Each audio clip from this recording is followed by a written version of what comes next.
Hello everyone, in this video I'm going to be modeling the process of photosynthesis. Okay?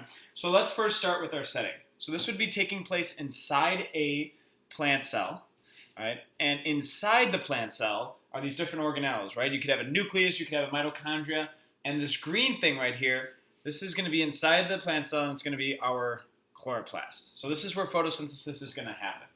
Okay, so let's first start with our ingredients, our reactants. Right, so we need water,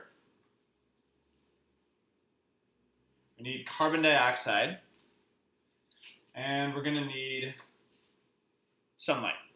Right? So then the next question is, well, where do these reactants come from? Where do each of these reactants come from? All right, so the water is going to come from the roots of the plant.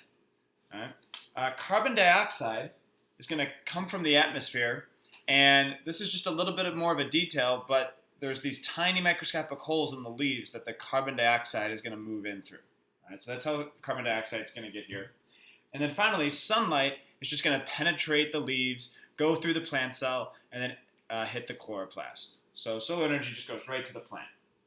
Right, so now that we have our reactants, right, what's going to happen is that the atoms of these molecules are going to break apart, and the energy is going to help them recombine, right, to make our products.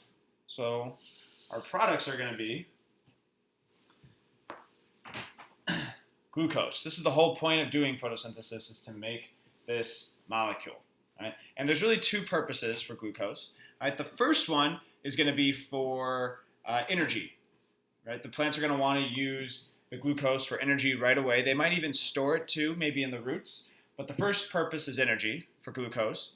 Right? The second purpose is structure. So this glucose could become the building blocks, the bricks that make up the structure of the stem, the structure of the leaves, the structure of the bark. Right? And then we also have one other product from photosynthesis, and that's going to be oxygen.